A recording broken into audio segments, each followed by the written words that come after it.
Howdy-ho, Andrew, aka Kelpier, aka Shadosin here. Welcome to the Onion Buns and welcome to my gaming story video. This will be the final story written by myself as Shadosin. The real life backstory, before we get to the writing, is I'm Canadian. AOL, as I've said before, Neverwinter Nights on AOL was hugely expensive to play. When I started, it was $20 for 20 hours on AOL, and that was for the entire network, not just for Neverwinter Nights. So if you did anything on AOL, that ate into the 20 hours. And then it was $3.95 Canadian an hour per month after that. So as I've said before, I knew people, Americans, who paid $2.95 an hour. I knew people that paid $1,500 a month to play that game. My biggest bill was $800, and I was physically ill getting that bill. I tended to be around the $400 mark. So AOL had come under pressure about their pricing, and they had shifted, kinda. What they did is they gave Americans $20 unlimited, but they still demanded that Canadians pay $20 for 20 hours and then $3.95 an hour after that. And I mean, I don't think anyone's really too surprised that I objected greatly to that. I felt that was grossly unfair, and I was done with the game. I briefly used a friend's account. He was we called them NWs in Neverwinter Nights. They were the moderators, the administrators, the GMs that you became used to in future MMORPGs. And Panzer had a second account because he got a free account as an NW. And he allowed me to roll up a character on that account, and then I'd log in as a guest. So I was under the $20 for unlimited. And then AOL figured it out, and they put a stop to that. And that's when I said, yeah, I'm not paying $300, $400, $500 a month to play this game as much as I love this game. So I had decided to leave. And the story I wrote here was my final story that signified me leaving. I didn't go into the AOL stuff or anything because it had nothing to do with the roleplay. I created a roleplay scenario where Shadow was going out on his own. And that's what this story is. So I'm going to read this story, and that'll be it for this week, and that will be it for my story. So I do think I'm going to put a compilation together of all of my stories. It'll probably be like 30 minutes long or 40, 45 minutes long, but I'll put it in the future. I'll put a compilation together. Starting next week, I will start doing Shadosin stories. Shadosin, aka Firebade, aka Richard, was a real life friend of mine that I met in game but became friends with him. And so he's the one that got me into the Drow Guild, and he was the house assassin in this. So starting next week, I'll start doing his stories, and then once we're done with his stories, I'll move on to the rest of the stories and just go chronologically as Mauverlin presents them. And that's the plan. All right, so let's get started on the final story from Shadosin. All right, here we go. A Sign by Shadosin. A blast came again, tingling through Shadow's mind as it ran its course and faded.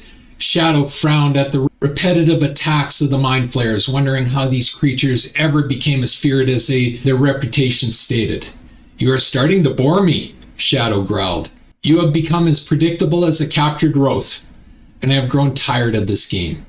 As the last words escaped Shadow's lip, a blinding flash encased the dark chamber. A frenzied click of bangs of the now blind mind flayers rose to an audible level. The unprepared creatures flailed blindly from the unexpected spell. Shadow grinned wickedly as he swiftly moved from opponent to opponent, running a finely crafted blade across the soft flesh of their necks.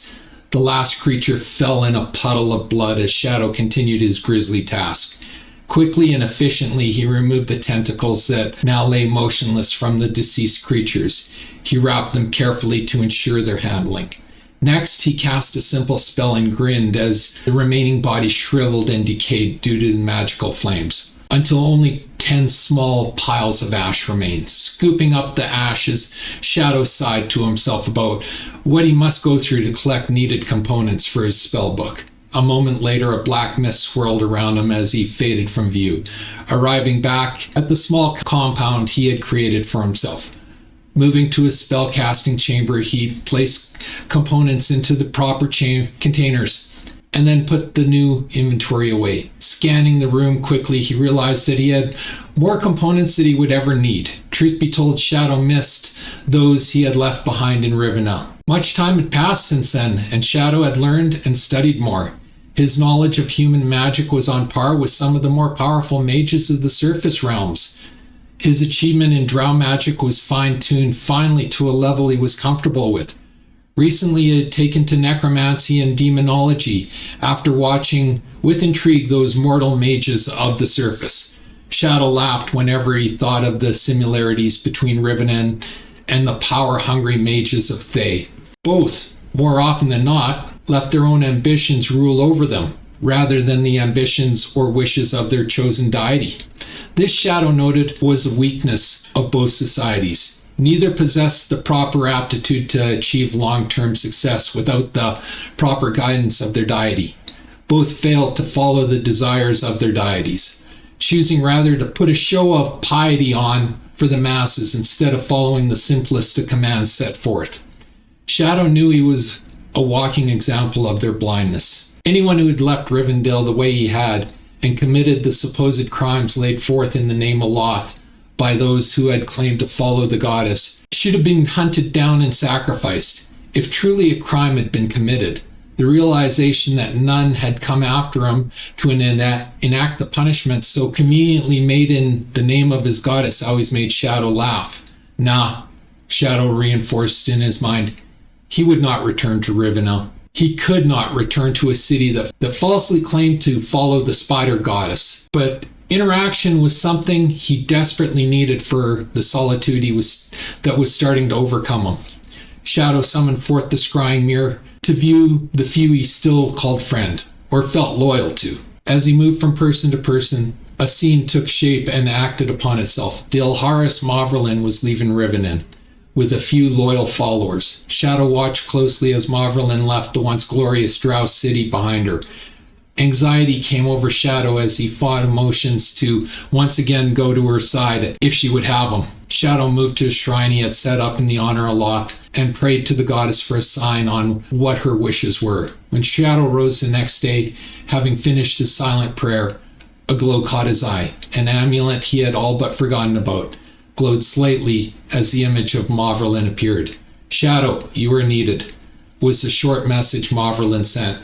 Shadow stood quietly for a moment, then grinned and whispered, Belados Mala Quaval Shirlash. The black mist swirled down again and encased the Drow wizard. Then he was gone. And thus ends the story of Shadosin in Neverwinter Nights. I left the game very quickly after that. And like I said, I have super fond memories of this game. I consider it to be the best MMORPG ever made. It was the first and they got it right. I could only imagine what could be done nowadays with the technology we have, but the design of Neverwinter Nights. Sadly, I don't think that's ever going to come to pass because, well, that's a story for a different video, but I don't think that's ever going to come to pass. So there is if you've looked at my other videos, I've been linking to Forgotten Worlds. What Forgotten Worlds is a, what's the word? It's Neverwinter Nights, but not associated to Wizards of the Coast or AOL or any of them. They all hold the trademark, so some of the players had to get together and they had to recreate what they love so much. But it's a true recreation. It's EGA, it's turn-based. So it doesn't have the technology that I'm talking about, like you would get out of the Elder Scrolls or even Knights of the Old Republic. It's a return to the 1991-1997 game. And for some of us, that's great. But for others, it's too dated. So the link is always in the description on these videos. So please take a look at it. if you think you would enjoy this, they would be happy to have you.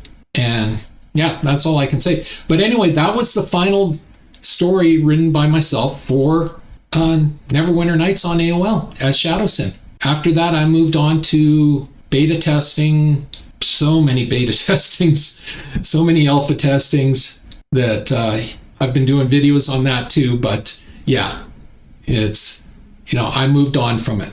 Anyway, that is the video for this week. If you enjoyed my stories of my time in Neverwinter Nights, the stories I wrote, please come in and leave a comment, let me know. So if you enjoyed the video, leave a like, a subscribe, and a share. I'm trying to grow my channel, and a like, a subscribe, and a share does me wonders, and I do appreciate it. Takes 1 second to subscribe, costs you absolutely nothing, helps me immensely. Just hit the subscribe button on the bottom of the screen. Always feel free to leave a comment. I encourage everybody to leave a comment. Not only does it get us interacting, it really does help me with the YouTube algorithm and getting more eyes on my videos. And as always, pew, pew, pew, and shit. Thanks for watching. Have a great day. Bye.